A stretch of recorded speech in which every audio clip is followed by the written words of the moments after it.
I taught archaeology at a small university, nothing grand, and certainly not well paid. I didn't have tenure, so the job wasn't secure either. Sure, I had my own office, but it was nothing to brag about. In fact, it used to be a storage room where the janitor kept mops, buckets, rags, and detergent. Sometimes the janitor would forget that the storage room had been reassigned, so he'd walk in, surprised to see me there, apologize, and shuffle out with a sheepish grin. I'd tell him not to worry and then go back to planning lessons, grading papers, and working on proposals for archaeological projects.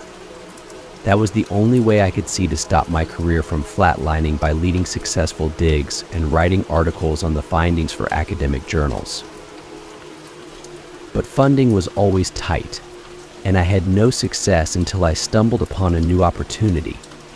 I was on a forum for archaeologists, scrolling through posts by much more successful colleagues about their latest books or exciting discoveries in exotic locations.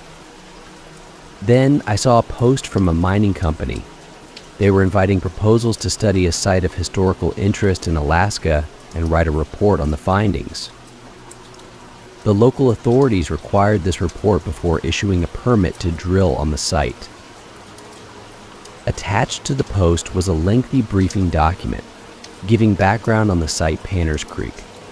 It was a settlement that had sprung up in 1890, housing miners who had traveled to Alaska to make their fortunes in gold. By the fall of 1893, there were about 50 men and women living there. However, something happened during the winter of 1893-94 while the town was cut off by bad weather. When a trader passed through Panners Creek in the spring, he found it deserted. He didn't linger. There was no business to be done in an empty town. The documents from that time gave no explanation for the abandonment. My theory was that the people of Panners Creek simply moved on to chase better prospects elsewhere. In those days, rumors of a new gold strike could uproot hundreds of people overnight. However, no one from the mining company had been to the site in person yet.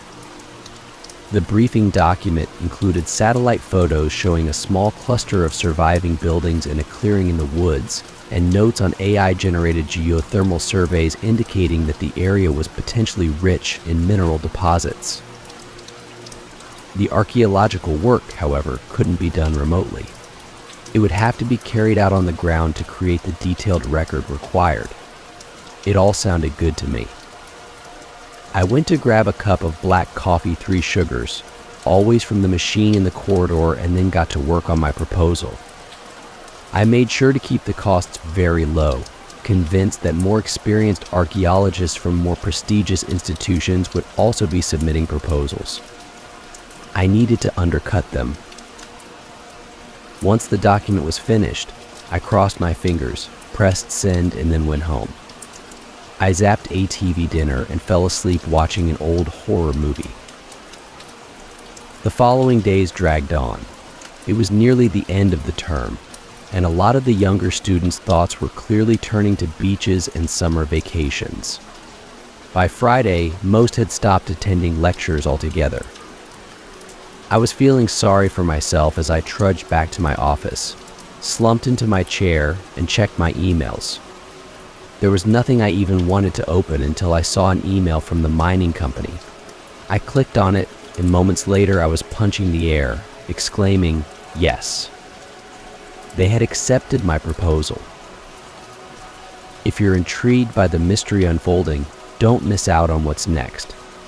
Make sure to subscribe and follow this chilling journey to its end. The days following that email were a whirlwind. I raced through the academic admin that I had left to do before the term ended and prepared for the project. I signed out the equipment I would need from the archaeology department, arranged transport, and recruited 4 assistants. These were all older postgraduate students who would work for free in exchange for credits toward their studies. With everything I could think of arranged, I stuffed the last of my clean clothes into a rucksack on the morning of our departure. I was excited by the challenge ahead. Even the prospect of a week on the road, crammed into a van loaded with equipment and eager students, didn't dampen my enthusiasm. However, it didn't take long for me to wish I was back in my office, lying on my sofa, watching a late-night movie. For starters, two of the students, Jeb and Tyler, suffered from travel sickness. By the time they had their heads buried in sick bags, it was too late to turn back. The other two students, Matt and Ben, and I just had to endure the sound and smell of retching. And then there was the vehicle we were traveling in. Although it drove well enough, there was a strange rattling noise coming from under the hood. None of us were mechanically minded, so we had no idea what was causing the noise. The rattling persisted like a dripping tap, and it started to get on my nerves. When we finally pulled up for the night at one of the motels I had booked, the silence when I turned off the engine was such a relief. But when I was alone in my room, trying to sleep, the rattling sound started up again in my imagination. A few nights into the trip, I was so tired that I finally fell asleep, only to wake up a couple of hours later, scratching an itch. My skin was itching too badly to ignore. I sat up, turned on the bedside light, and pulled the covers away to reveal an angry red mark on my chest.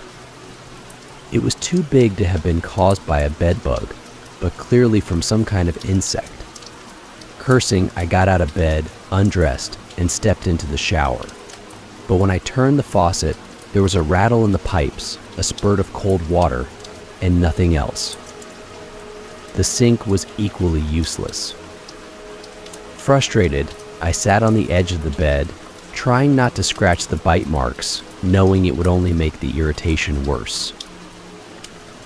Are you ready to uncover more of this mystery? Stay with us subscribed now so you don't miss what happens next. When morning finally came, I was more than ready to get back behind the wheel. The bite marks felt worse, but the students with their relaxed, well-rested expressions didn't seem to have suffered the same nightmarish experience.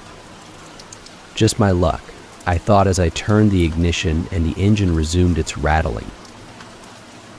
For the last few days, we had been passing truck stops in small towns at fairly regular intervals, and I was thinking of stopping to get some cream to treat the bites. But on this day, there were no signs of any buildings. We were driving through a landscape dominated by trees and distant hills, many of the peaks still covered in snow. Finally, we pulled into the isolated town of Middleton, the nearest town to the site we would be studying. The signs as we drove indicated a population of 200 and reminded drivers to be careful. The plan had been to stock up on food and other supplies in town before heading out, but dusk was close, and I didn't think it was a good idea to drive in the dark in what felt like the middle of nowhere. With a final shuddering rattle from the engine, I parked outside a bar. My internet searches before setting off had told me that there was a general store in Middleton, but no hotels. Hoping the bar had some spare rooms where a handful of weary travelers could hole up for the night, we went in. The students were all over 25, and I decided that if they wanted a drink as well, I wouldn't object.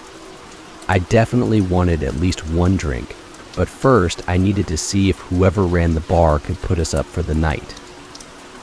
It was still light enough outside, but the interior of the bar was gloomy. A row of figures sat hunched over glasses at a long wooden bar. There were a couple of tables, and they scratched a dusty floor as I walked up to the counter. The drinkers looked as if they were coated in their own layer of dust. They all looked up slowly as I approached. None of them smiled or said hello. Their bloodshot eyes simply blinked a few times before they turned back to their beers and shot glasses. I glanced over my shoulder to check on the students. They were hanging back, standing by some rickety tables near the door. The seedy atmosphere was making them nervous. I gave them a thumbs up and turned back to the bar. An old man was standing behind it, grizzled probably the kindest way I could describe his face. He wore a shirt with no collar that might have been white once, but was now streaked with dirt.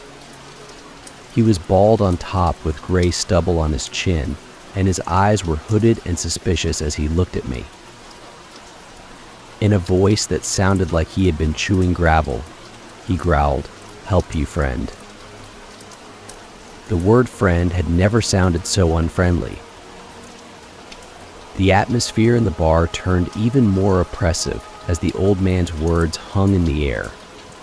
I could feel the weight of the stares from the other drinkers, their bloodshot eyes fixed on me like a pack of wolves sizing up their prey. One of them spat on the floor, while another muttered something under his breath, something that sounded a lot like "damn fool, I had been to small town bars before." And I knew that locals often like to mock outsiders.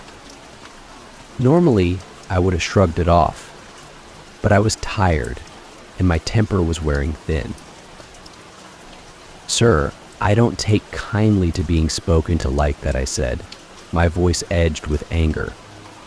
"As for this talk about bad places and evil, I'm a man who places his trust in facts, not superstition." The old man behind the bar didn't look remotely intimidated.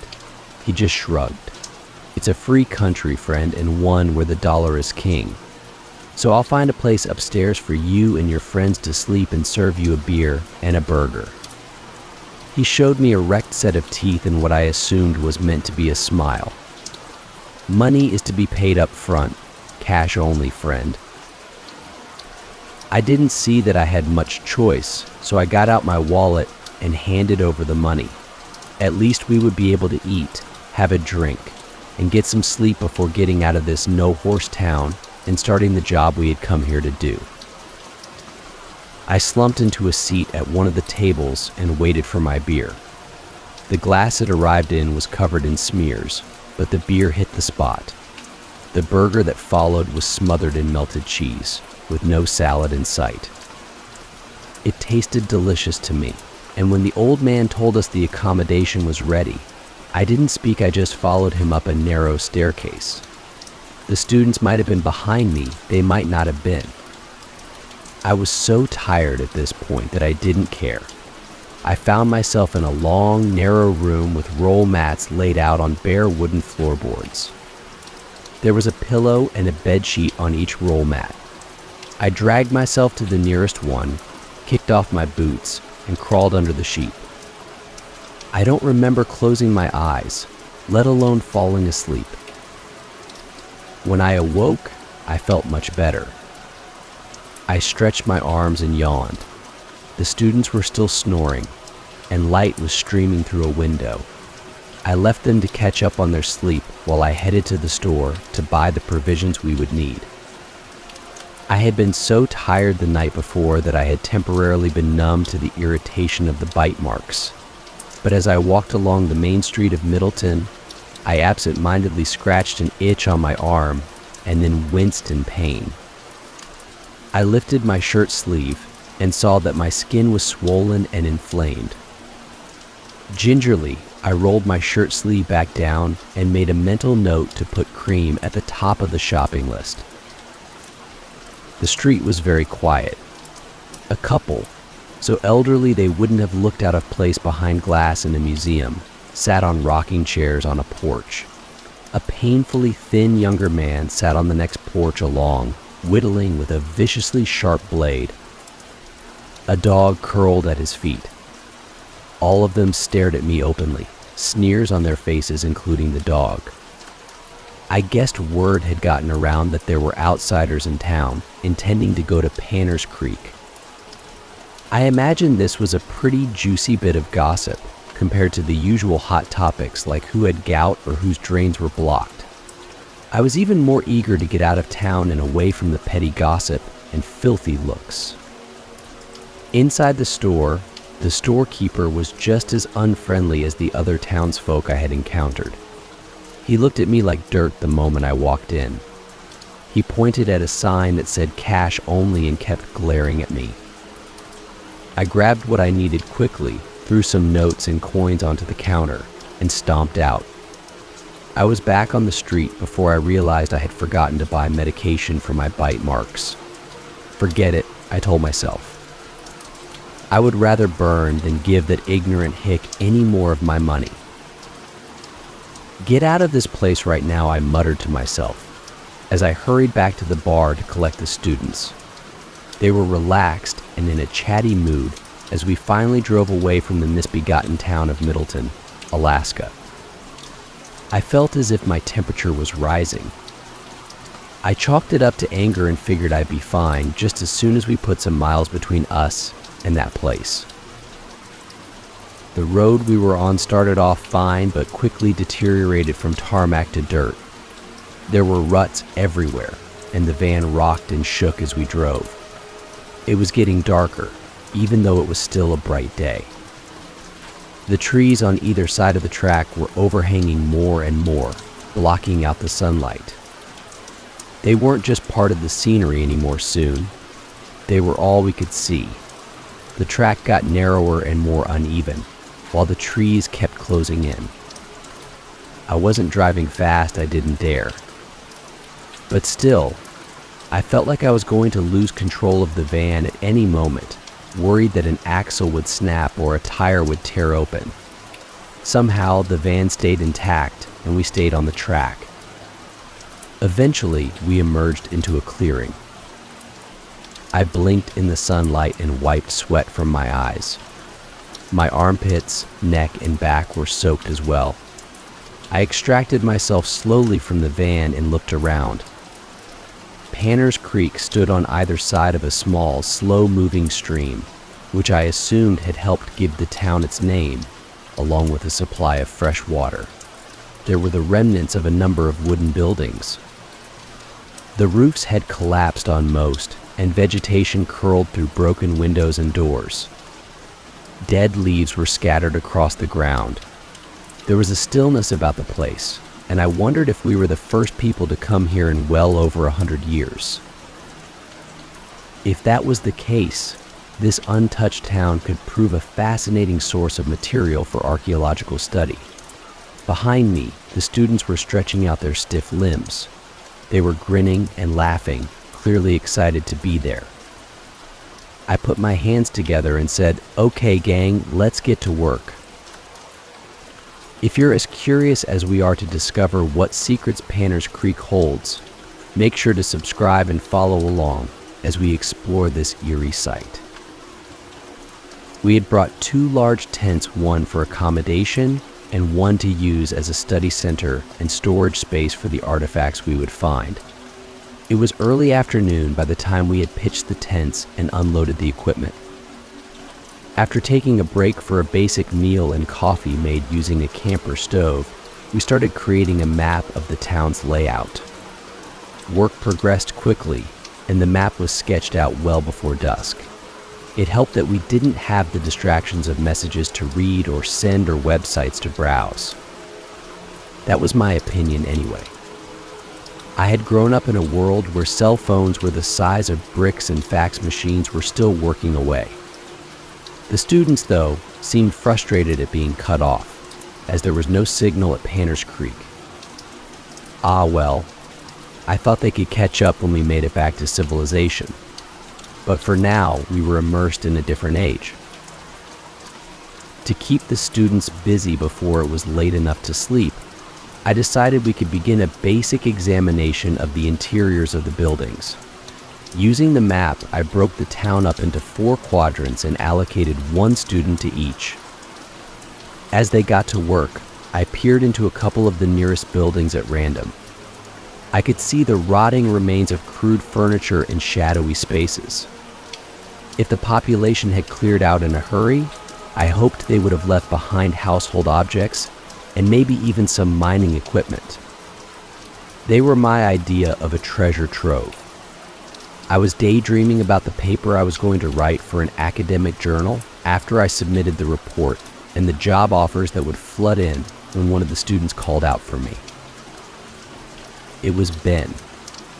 He was inside one of the buildings near the creek. I headed over and found the other students were already there by the time I arrived. Ben looked a bit pale. and I wondered why until I saw what he had found. A bone lay on the floor. It looked to me like it was a femur, and it was clearly old. Finding a human bone inside one of the buildings was unsettling, but I wasn't concerned, I was intrigued.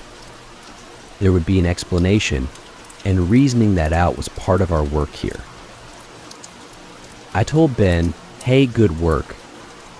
Let's get this sample's position noted on the map, and then it can be removed, bagged, and given a serial number." The color returned to his cheeks now that he had gotten over his initial shock. As all the students got back to work, I could tell they were buzzing with excitement. Though this wasn't a competition, if they were anything like I had been when I was younger, they would each be hoping they were the one to make the next find. It was Matt's voice that called out a few minutes later, and when I saw what he had found, I felt a ripple of unease. It was a ribcage human again, of that there could be no doubt. For a moment, I had an instinctive urge to leave it where it was, lying on the floor of the building. I didn't know why. As I had told the man in the bar, I placed my trust in facts, and I couldn't let a bad feeling influence my actions. I cleared my throat and tried to sound enthusiastic as I told the students, "Hey, this is an excellent start. We'll mark this find on the map and then remove it together." I took the lead, carefully working the accumulated dirt away from the bones before gently lifting the rib cage. "I think we can call it a night now," I said as I carried the bones back to the storage and study tent. But the students weren't listening to me. They were heading out, looking into other buildings. Ben was once again the first to speak. "There are more of them in here, Professor. Should we mark, bag, and tag them?" I took a long breath to give myself a moment to calm down before replying, "They've been there for more than half a century. They can wait until the morning." The night that followed was one of those that seemed like it would never end. The refreshing sleep I had gotten the night before felt like a distant memory. I was shattered and strung out, my bite marks throbbing and itching incessantly. I felt way too hot and was soon coated in fresh sweat, so no matter how much I tried to get comfortable, I just couldn't seem to get to sleep. The minutes and hours dragged by. It was pitch dark outside, but it wasn't silent. There were leaves rustling in the wind, which on their own would have been fine, but I could also hear branches cracking as something moved through the woods, breaking them underfoot. And there were things crying out howls that rose and fell in the night. I kept telling myself it was just the local wildlife, nothing to worry about, but I was a city slicker, and my nerves were already stretched thin. I lay there, listening, trying to work out what the latest noise was. Finally, light started to creep into the tent as dawn broke. I decided to give up trying to sleep. I would get up, wash my face, clean my teeth in the stream, and then make an early start on writing up the notes from the day before. I rolled over onto my side, and the next time I opened my eyes, sunlight was streaming into the tent. All the students were gone. Not typical, I thought. After all that, I had not only dropped off but ended up sleeping in. I dragged myself to my feet and shuffled out of the tent. The students were already hard at work inside the buildings. My nerves flared they should have waited for me. They were clearly rushing, and good archaeology was always undertaken with care at a thoughtful pace. I went back into the tent to get dressed for the day, then marched out to give them a piece of my mind. I didn't get the chance. Ben walked into the open, held up a bone, and waved it around. "Hey, Professor," he called out. "We've been hitting the lottery with these beauties all morning." I replied through gritted teeth, "Those beauties, as you put it, are important historical artifacts and the remains of human beings. They are to be treated with respect." Hearing the edge in my voice, Ben flinched. "Oh gee, sorry, Professor," he said. I immediately felt bad and forced myself to tone it down. That's okay, but if we can use best practices from now on when handling the things we find, that would be very much appreciated. Ben groaned and gave me a thumbs up. The others followed suit. Now, working methodically, we completed the initial examination of the interiors by late afternoon. I didn't feel any sense of achievement at this. My unease from the day before had returned. We had recovered almost complete skeletal remains from around 30 people. There was no equipment on site to date the bones, but I believed they were all from the period when Panner's Creek was inhabited. If the individuals had all been there over that final winter, it meant we had the bones of around 3/5 of the total population laid out in the tent, spilling over onto the ground outside. I had a theory about what had happened to them, one that didn't help my nerves. My theory was that the population had not moved on to pursue their fortunes elsewhere after all. Rather, over the winter, the animals in the district had been driven by extreme hunger to come into the settlement, attack the townsfolk, and kill and devour them. I had come to this chilling conclusion after seeing that a high percentage of the bones had teeth marks in them. Whatever had attacked had stripped the flesh from the bone and then bitten into the bone itself. The people whose remains we had found must have died in terror. The others, I guessed, must have escaped and fled Panner's Creek forever. And when the trader arrived in Panner's Creek in the spring, he must have left without checking inside and seeing the bones. If you're eager to see where this theory leads, make sure you're subscribed to uncover the truth behind Panner's Creek's grim history. Thinking this through left me feeling sick. I sat outside the tent, sipping boiled stream water, wishing it was a glass of bourbon or a long, cold beer, and trying to decide what to tell the students. A part of me was thinking that I shouldn't say anything to them. It wouldn't serve any purpose to tell them about my theory. The past posed no threat to them, but there were still wild animals out here in 2023 that could be a potential danger. On the other hand, I reasoned it was midsummer, not the depths of winter, and any animals would have plenty of prey to satisfy them. We would be safe for the few days we were going to be there. We would be safe ... hopefully. In the end, I just wasn't sure, so I decided to err on the side of caution. After our evening meal, I told the students that I was introducing some rules, because there might be wild animals out in the woods that could pose a danger. Nobody is to leave the tents after dark, I said. And while it's still light, if you need to go into the woods to go to the bathroom, make sure you're not alone. Matt was the first to pull a face. "We're not stupid teenagers," he said. I counted to 10 before replying. "I know that, but as your teacher, I have a duty of care. Please just do what I'm asking of you." The four of them shared looks and seemed to be considering my request. Finally, Matt said, whatever which sounded to me like a very teenage thing to say, but I kept this thought to myself.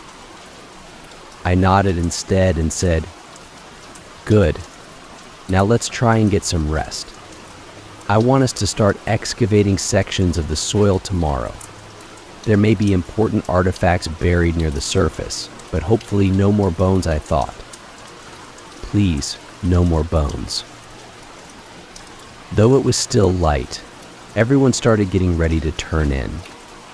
Ben and Matt set off toward the woods together, and I was glad to see they were following the rules.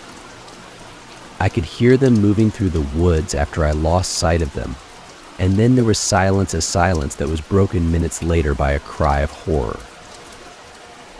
I shot to my feet, fearing the worst. It sounded like one of the students had been attacked by a wild animal, and I had to act now to save them, if there was still even time.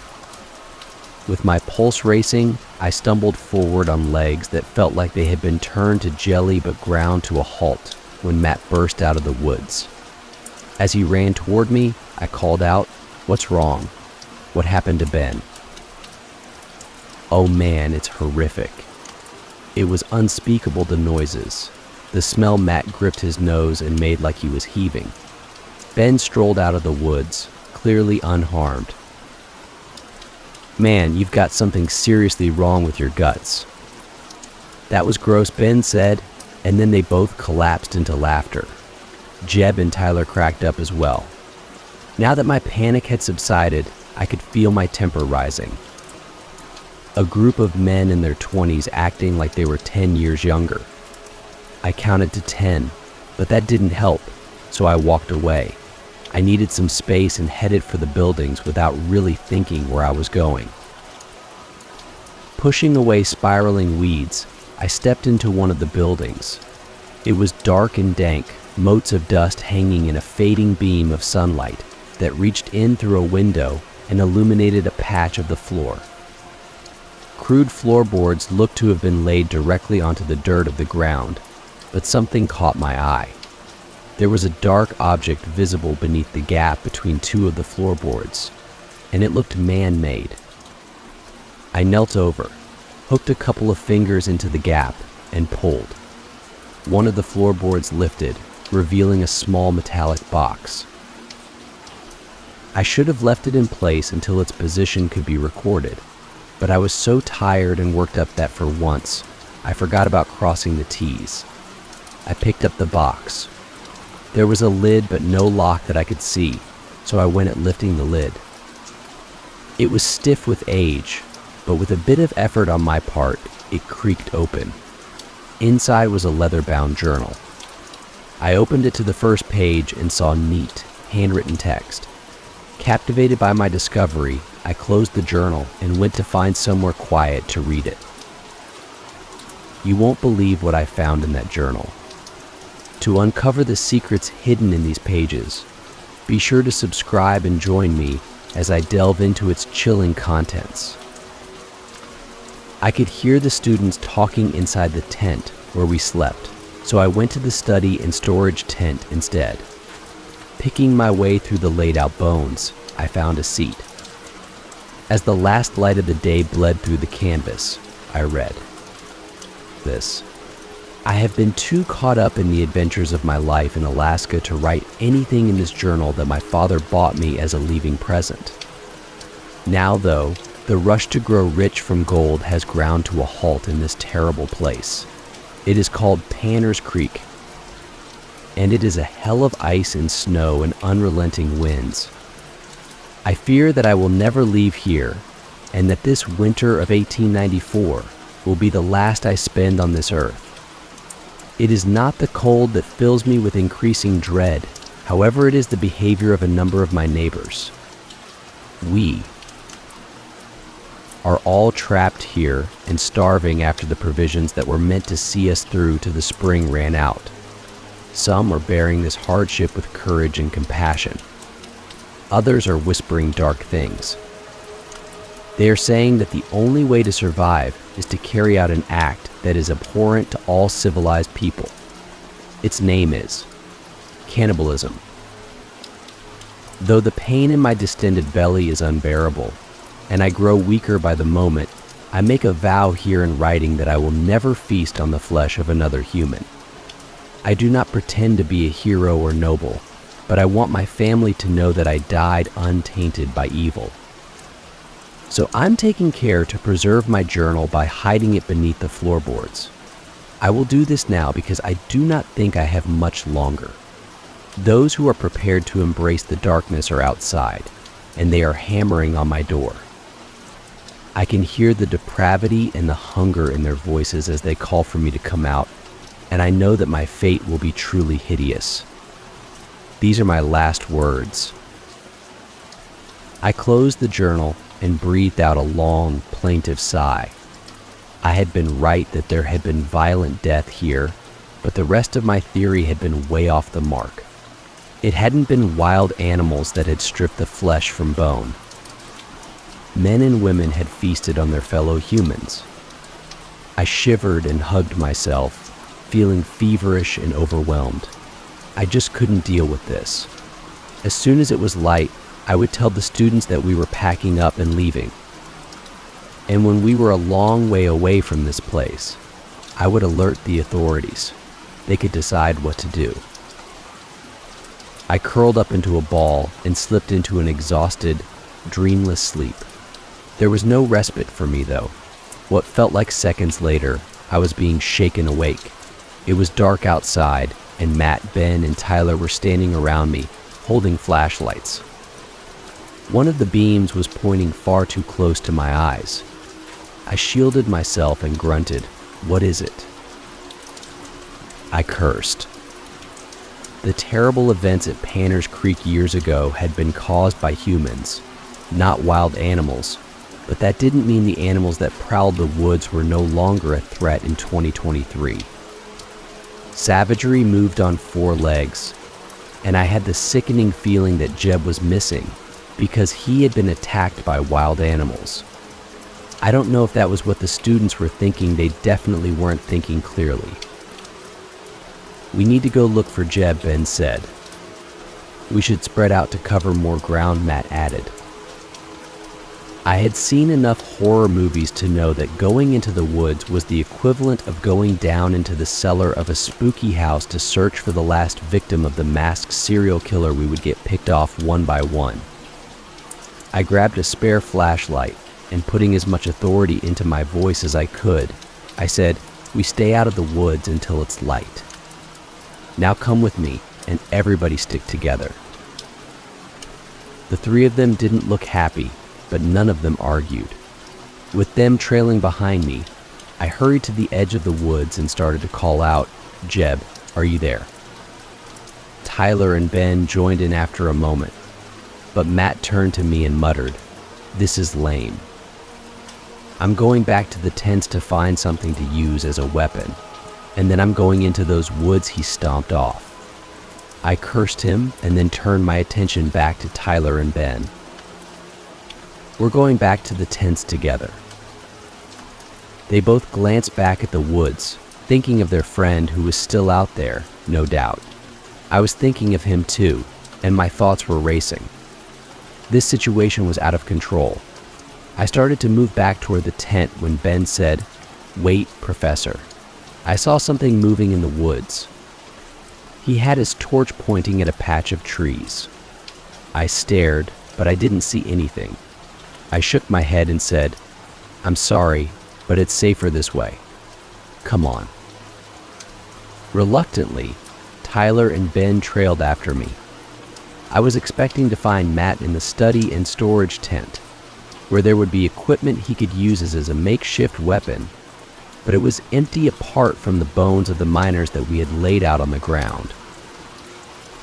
As I stood there, the weight of our discoveries and the eerie silence pressing in on me, I thought again of how the miners must have died in fear and pain, their lives ending in such a horrific manner, all to satisfy the hunger of those they had once called neighbors. I shook my head, trying to snap out of it. The past was no longer my concern. All that mattered was getting through the next few hours safely. "Hey, Professor," Ben's voice snapped me out of my thoughts. I looked up to see him standing just outside the tent. "Matt's not in our tent. Is he with you?" Ben asked, his expression grim. The look on my face was answer enough. He swore under his breath. By his side, Tyler looked sick. "What's going on?" Professor Tyler asked. His voice didn't sound like a grown man's anymore. It sounded lost, scared, and small. I took a deep breath and said the opposite of what I was thinking. "It's going to be okay." But I didn't believe my own words. Wild animals had surely gotten Jeb in the woods, and now Matt had gone missing from open ground, which meant the creatures were venturing out of cover, leaving me, Ben, and Tyler exposed and in mortal danger. I wiped sweat from my eyes and felt bile rise into the back of my throat. The world spun around me. I needed to work out what to do. Then an idea came to me. "We're going to the van," I said. "We'll be safe in there. and in the morning we can drive around, look for the others, and get away from here as soon as we can." But I didn't say that last part out loud. Neither Ben nor Tyler objected to my idea, and we turned together toward where the van was parked. I raised my flashlight so we could see the way. A dark form ran through the beam. It was caught in the light for just a second, but that was enough for me to see that it was moving on 2 legs, not 4. And I could see more figures moving between us and the sanctuary of the van. They were swift and elusive, and I couldn't get a clear look at them as I darted the beam from left to right. "What are they?" Ben asked, his voice trembling. He was shaking, and by his side, Tyler's face was streaked with tears. They were terrified, and so was I. Whatever the truth was here, it was more than I could face, and all I could do was keep lying. "Wild animals," I answered. Then, adding hastily, "We need fire. That will keep them away." The students didn't look like they believed me, but when I grabbed the camping stove, turned on the flame, and held it against the edge of one of the tents to set it on fire, they rushed into action. Ben began to fan the flames with his jacket, and Tyler grabbed papers and added them to the makeshift pyre. Being busy beats thinking every time. Soon, the flames were crackling, and smoke was spiraling into the night sky. We kept throwing everything on that we had that was flammable, and I kept looking around as we did, but I couldn't see anything moving toward us. "It's working," I told myself. I guessed that I had fooled myself into thinking everything was going to be okay, that this was a nightmare from which we could awake. But dawn brought me crashing back down to earth. There was no improvised fuel left, and the fire had burnt itself out. The last smoke was drifting away, and the horror we were facing was revealed in the early morning light. A dozen figures encircled us. They stood upright and were clothed in torn rags. Their faces were smeared with dirt, and their long hair was matted with filth. Some carried bones with them, stripping away the last of the flesh with their yellow teeth. This was all that remained of Matt and Jeb I knew with sick certainty, because now I knew what these things were. The cannibals of Panner's Creek did not leave in 1894. They had stayed. They must have survived on whatever they could find to eat nearby and had continued through the generations, hiding from the rest of the world and adding incest to their hideous sins. The figures approaching us were the inbred descendants of the first cannibals. They were family. Their malformed, simpleton faces were now twisted with rage as they came closer. Drool hung from their open mouths, and their eyes were glazed over with their obscene lust for human flesh, our flesh. Tyler was hyperventilating, and Ben was looking around frantically. I could tell he was searching for a way to escape, but we were surrounded by the freaks. That didn't stop him, though. He sprinted forward before I could intervene. He collided with one of the family members, sending them flying, but before he could take another step, more of them grabbed him and pulled him down to the ground. Then the rest of the circle of figures all rushed at speed toward the prone student and fell on him. I could see flashes of yellow teeth biting and long, filthy fingernails gouging. I could make out Ben's arms thrashing desperately, trying to push them away, but there was nothing he could do. He began to scream, to plead for somebody to help him, but I could only stand there, frozen with terror and shame. Tyler had fallen to his knees and was sobbing hysterically. Ben's screams grew louder and then suddenly died away. The only thing I could hear then was the crunching, slobbering, and swallowing a swirl of foul noises as the family fed. But there wasn't enough for all of them. Those on the outskirts of the slaughter had blood splattered on their revolting faces, but their appetite still clearly raged with the need for warm human meat. They turned to look at Tyler and then at me. and they began to move toward us. The blood that had been spilled had fueled their frenzy, and they howled as they approached at speed. I staggered backward. Tyler tried to push himself to his feet, but he didn't make it. The family attacked him with looks of insane glee on their blood-stained and filthy faces. Tyler begged for someone to help him, but nobody answered his pleas. His skin was stripped from his body, his muscles ripped away, his organs torn free as the family gorged. The others had reduced Ben to nothing but bone by now, and they were rushing over to join in. There were squabbles and shoves as they fought with their kin to get a last bite from the remains of Tyler. Soon, he was gone as well, reduced to fragments, bones, and bloodstains. That was all that remained of him, and I was left standing there. A dozen pairs of eyes, burning with primal hunger, fixed on me. They crept forward, savoring my fear. One figure seemed to be taking the lead now. He was bigger than the others, clearly male, with a rat-tail beard hanging from his chin. The father of the family, I thought, as hysterical laughter bubbled from my lips.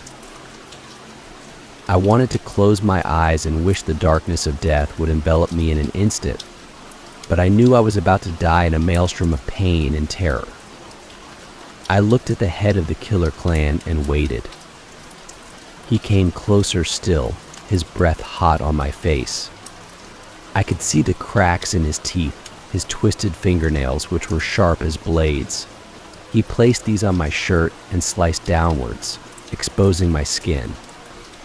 He was enjoying this, I could see. I was to be this depraved glutton's feast. Only his expression was changing. The excitement was fading, and I could see disgust on his face as he stared at my bare chest. I glanced down. Pus oozed from the wound that the bite mark had become, and the sickly sweet stench of infection rose up into his nostrils from the wound and others that had festered over the last few days. The father of the family looked at me and growled, "You rotten. You make us sick. We no eat." Then he began to back away, and the others followed. Now and then, one of them would look back at me, its eyes narrowing, and then it would wrinkle its nose and turn away. My ordeal didn't end there. Crawling to the van and dragging myself into the driver's seat left me utterly drained. I started the ignition and vomited on the wheel and myself. I kept being sick as I drove and then dry heaved as the track through the woods unfolded before me. After that, I remember the trees rushing in and out of focus, and then nothing else until I came around by the side of the road, with a siren flashing on the edge of my vision and distant voices asking me for my name. I'm in a hospital now, attached to a drip, and trying to get my thoughts straight before the police interview me. I don't know what I'm going to say. I don't think they'll believe the truth that I survived because I was bad meat.